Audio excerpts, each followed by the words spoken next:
from around the world, this is ABC 2000. Once again from New York, Peter Jennings. Once again from around the world, because let's go right overseas now, first to Paris and then to Vatican City. As we look at Barbara Walter sitting there, we're reminded that the Eiffel Tower was created for the World's Fair of 1889, and here we are more than 100 years later, as Barbara's told us a couple of times today, looking at a city that is just determined, Barbara, to go all out, right? It sure is. It was lit by gaslight 110 years ago, and they almost tore the thing down and then decided to keep it. Well, there's a tremendous air of excitement. You can hear the people shouting. You are looking at the Eiffel Tower and all of the people around it, where in approximately 15 minutes there will be 20,000 lights, much more than you see now.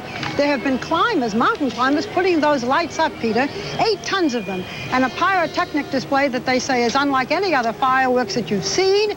There had been a countdown that was going to count the hours and the seconds, but there was a glitch today because of the storm, and we don't have the countdown, but still it's magnificent. That's the Champs-Élysées, and there are Ferris wheels there that at midnight are going to look as if they're rolling down the street, 11 of them, all different decorations. It's a very exciting night here and a beautiful night. Thanks, Peter? Barbara. It's fascinating to see all those people on the Champs-Élysées. Somebody did a study of the 20 most famous streets in the world, and clearly it was the Champs-Élysées in part, the liberation of France, when the Allies marched down there, and at the beginning of the war when the Nazis marched down there. Let's go.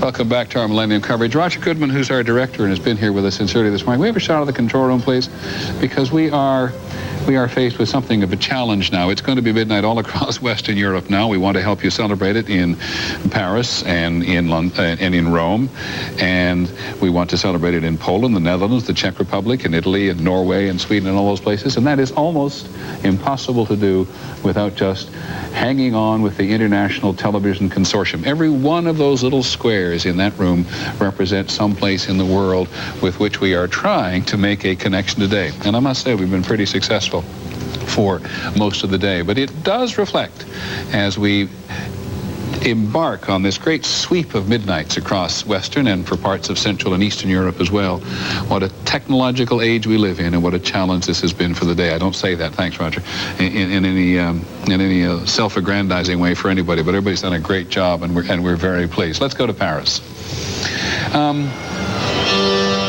Let's just listen to Paris for a moment.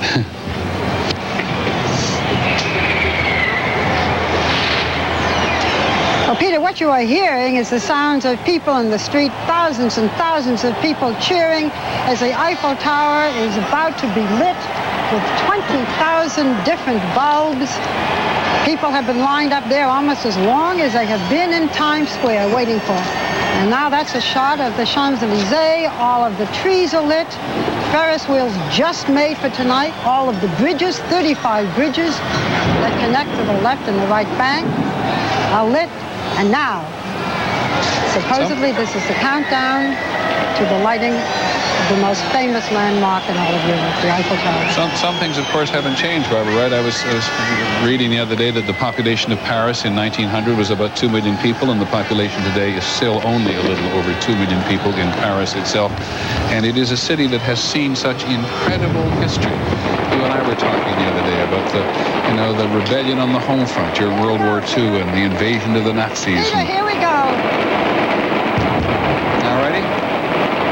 Here we go, Peter. 20,000 lights from the base of the Eiffel Tower going up 1,000 feet to the top.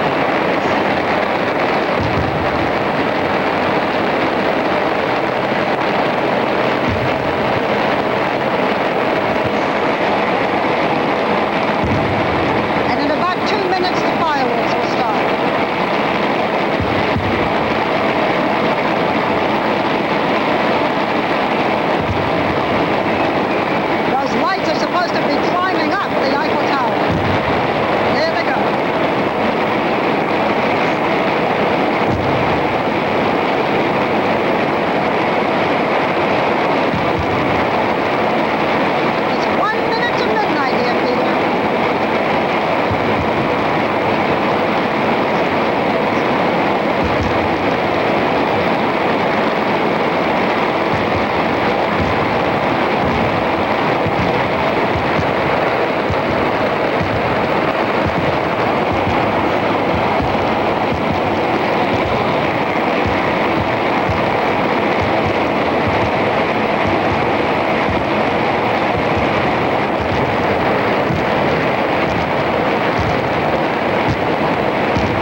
Somebody's done it. 2/3 of them.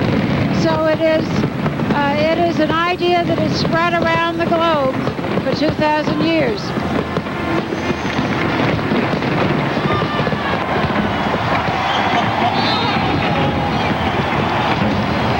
These are probably the most spectacular fireworks that we have seen because they have all been choreographed, all different colors, and at the end it's going to be pure white. Now you can see.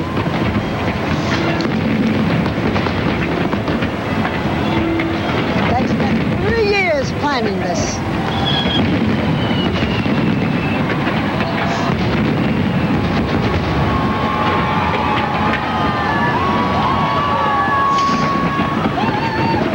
Now let's go to Berlin. John Paul II, he will talk in several languages before he has finished giving his blessing and his wishes for the new millennium. And we're back in Paris, where the French have, Barbara Walters, absolutely outdone themselves. To think they were going to tear this tower down in 1909. Can you imagine? And they only left it because it had a radio aerial. Well, what you can see now are the sparkles of those 20,000 lights that mountain climbers literally had to climb and put up there. There is now a beacon that's going to, you can see it now, that's going to be going all through the year 2000, all of those lights sparkling. And the Eiffel Tower finally did it. This is the most famous landmark in Europe, and 4 billion people, they tell us, will be watching this all over the world. It was something. That's the beacon at the top, 1,000 feet high. Can you hear the people? There are probably as many as in Times Square shouting and watching this magnificent spectacle.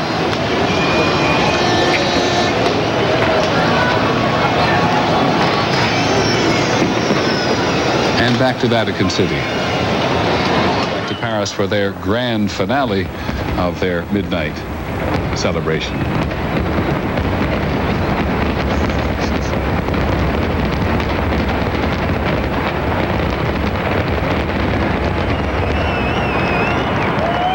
It started at the bottom and then just kept enveloping it in all different colors.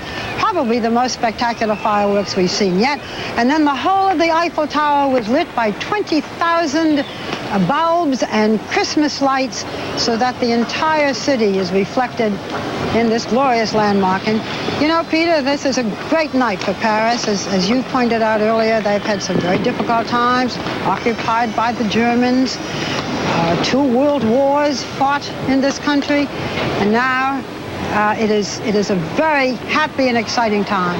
On the Champs-Élysées, which is closed off to cars, there are Ferris wheels that are running for the first time, 11 of them, each one with a different scene, from acrobats to internet to performers. All of the trees are lit, all of the bridges are lit, Peter. It is a city absolutely ablaze, and if we sound excited, it's because it's just been, in terms of a celebration, something glorious to see. Paris outdid itself.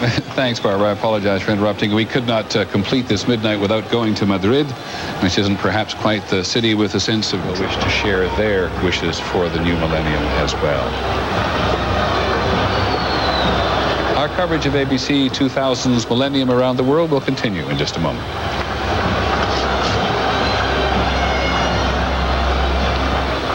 Tonight, we'll leave it to the French to outdo the rest of the world.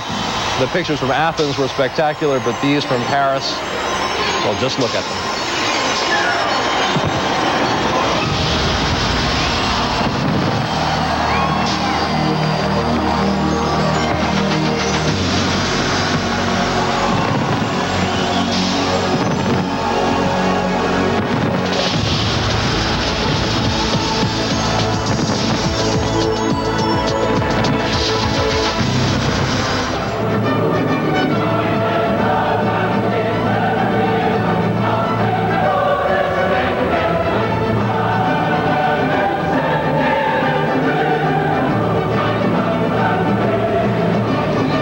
More chance this century to hear Ode to Joy, which has been played.